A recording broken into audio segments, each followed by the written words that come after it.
a todos y bienvenidos a Mundo Azul.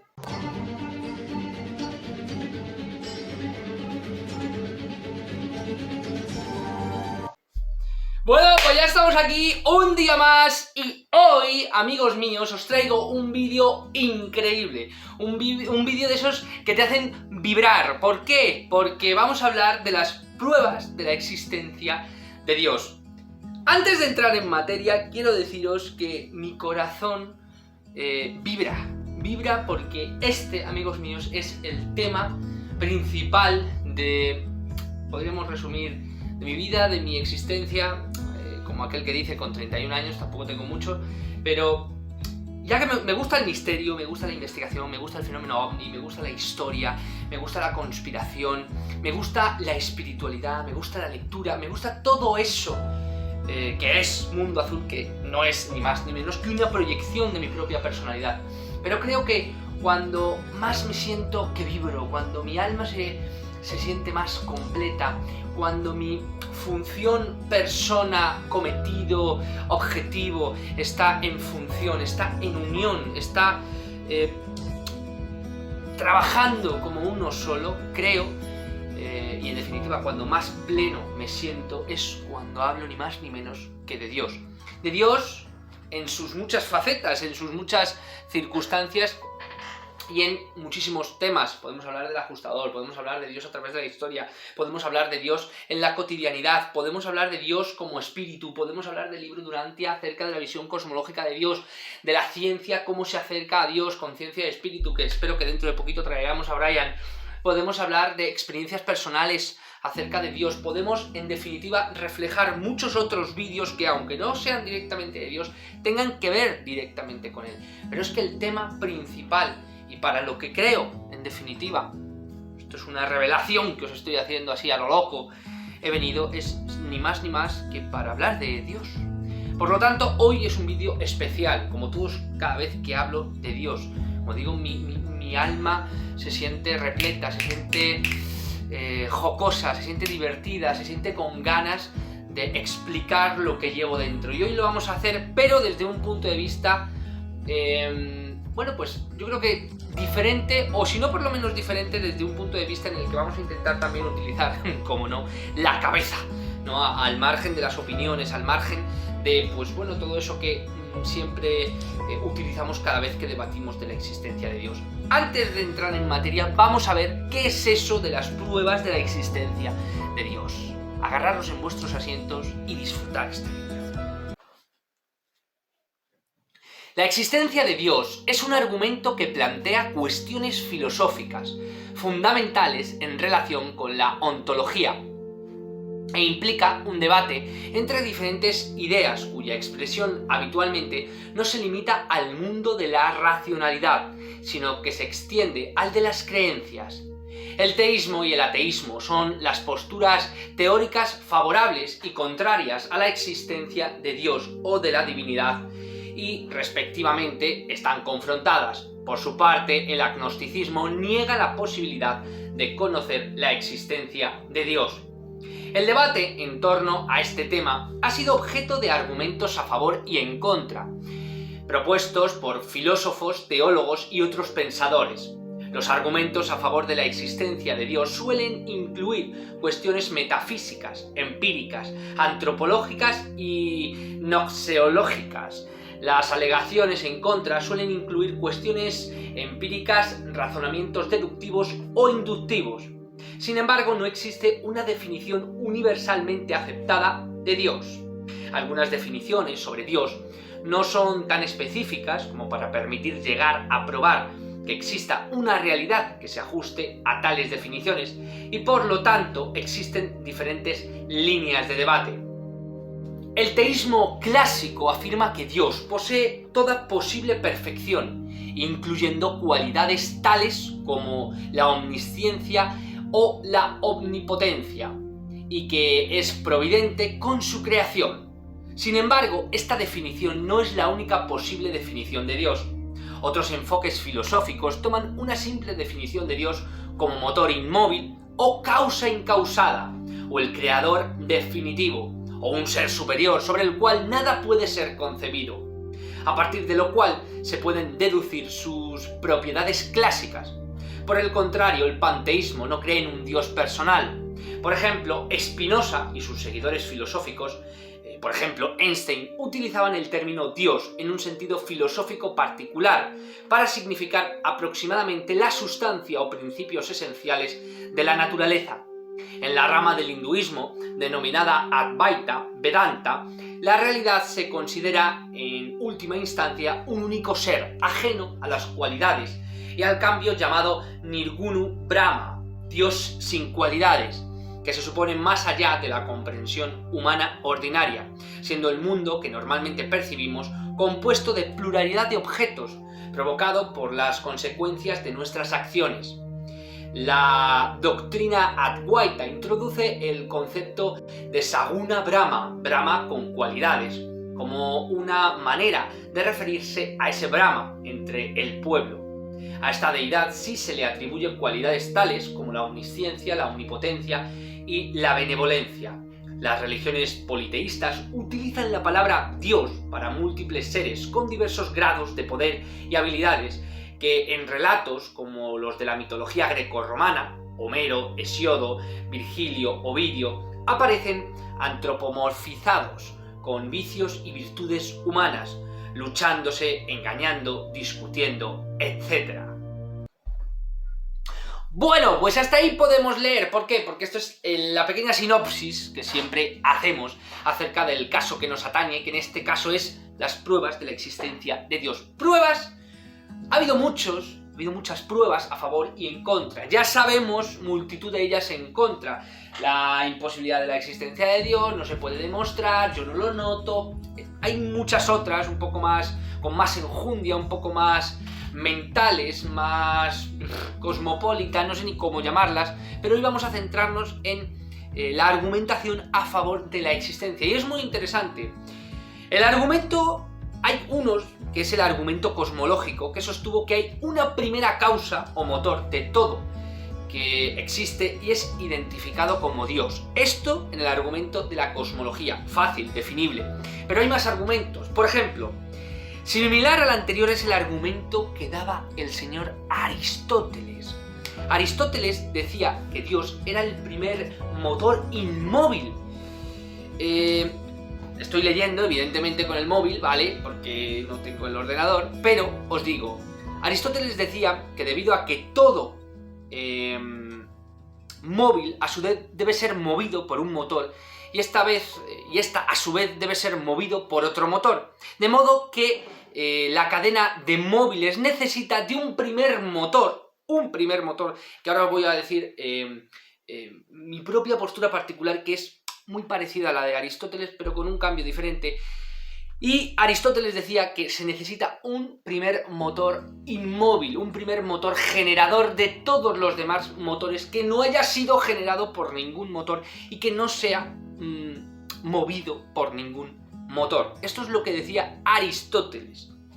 Pero también hay otra cuestión, otra argumentación a favor de la existencia de Dios, que en este caso la da Tomás de Aquino, que aprovecha argumentaciones de Aristóteles y de Platón, algunas tan compartidas como la quinta, que en este caso dice: hay Dios porque no hay reloj sin relojero.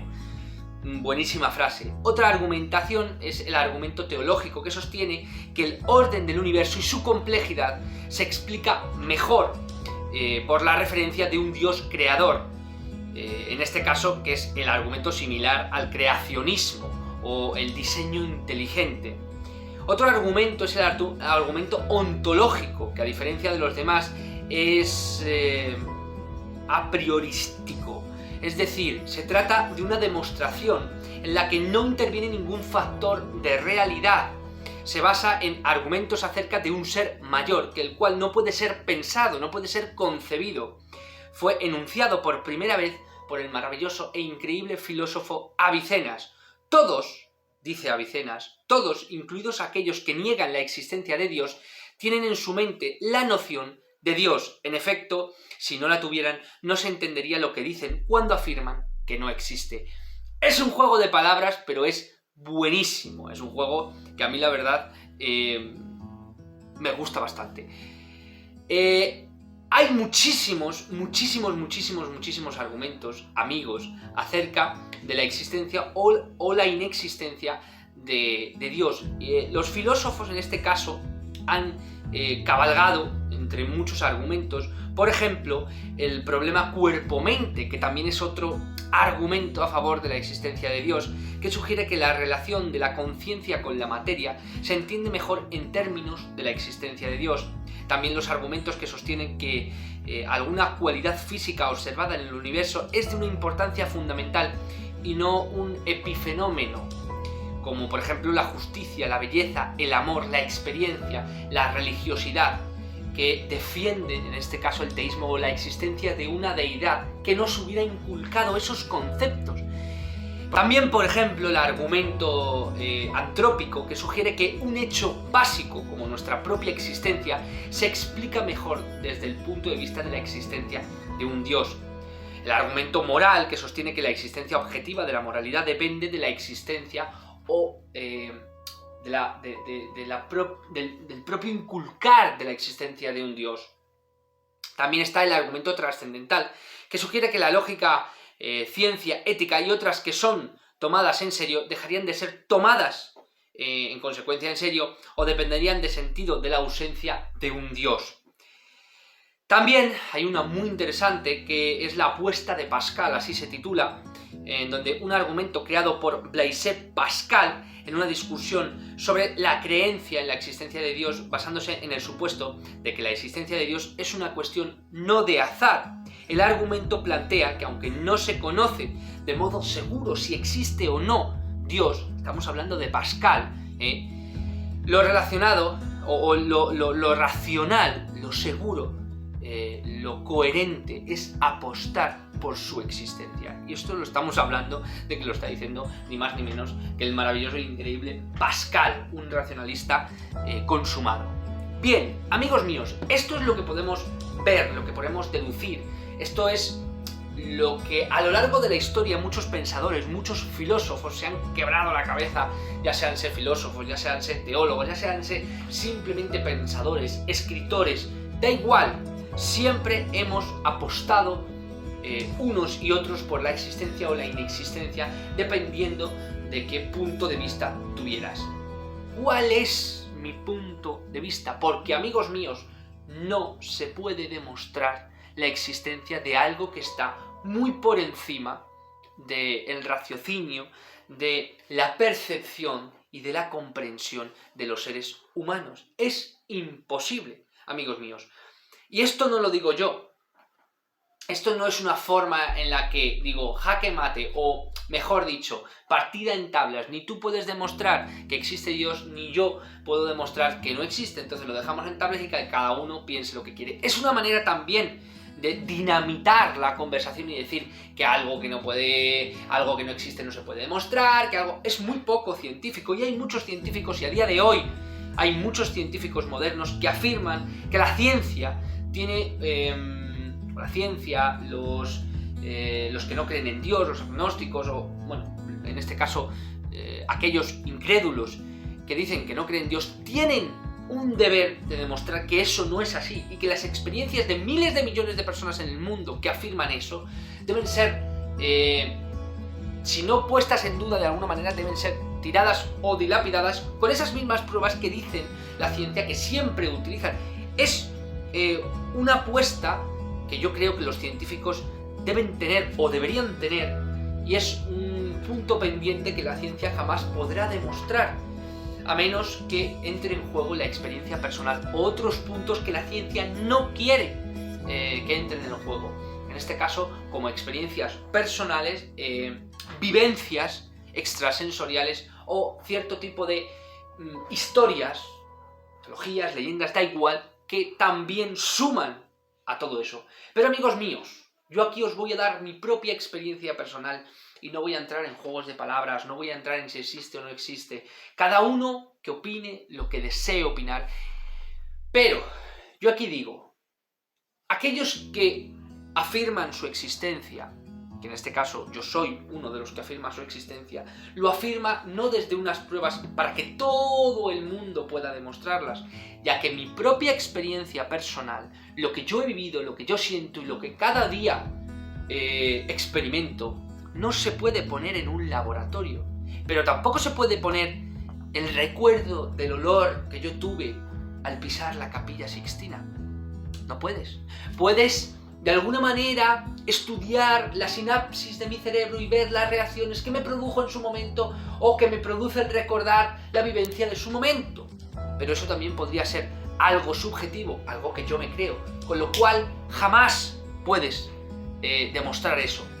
Pero, si yo os digo que he tenido esa vivencia con Dios, vosotros no me creéis, o los escépticos no me creen. Ahora bien, si yo digo que esa vivencia yo la he tenido al pisar la Capilla Sixtina o al estar en los bosques de Canadá, sí lo creéis, porque creéis, no podéis demostrar que es algo plausible, es algo posible, que yo haya viajado a los bosques de Canadá. Y si yo tengo la capacidad, igual que por ejemplo, se utilizan los detectores de mentiras para decir mentiras, y está comprobadísimo que hay personas que pueden mentir a la máquina, yo puedo engañaros y generar una experiencia sensacional y mentir a esas posibles pruebas, con lo cual la ciencia, una mariposa.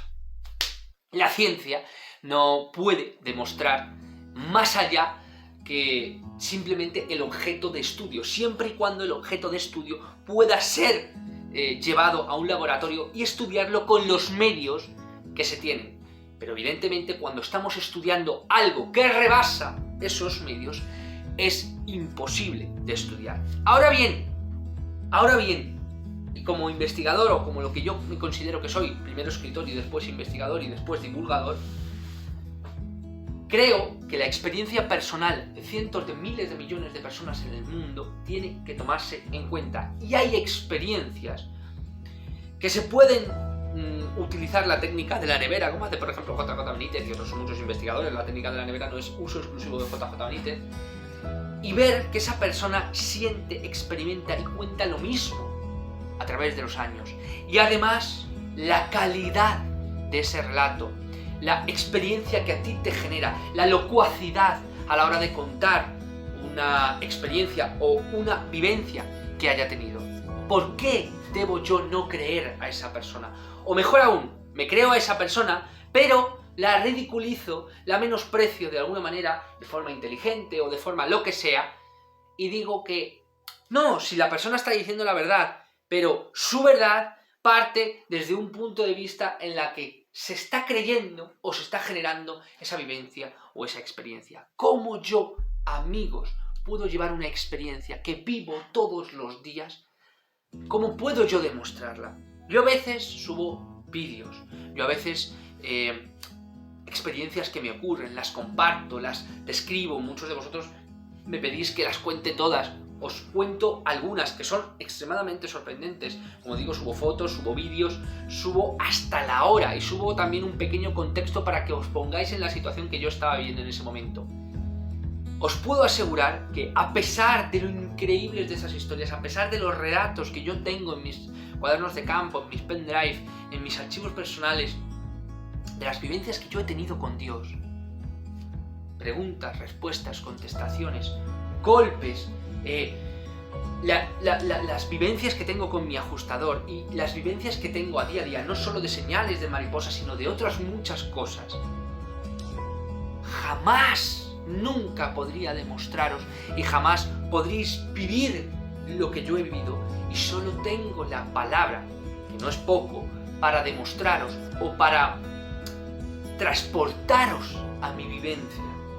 Porque, amigos míos, una realidad que es aplastante y que la ciencia o más que la ciencia no vamos a generalizar, más que la ciencia, los negacionistas se destruyen a sí mismos por dentro, es la imposibilidad de demostrar una experiencia y la imposibilidad de demostrar a Dios.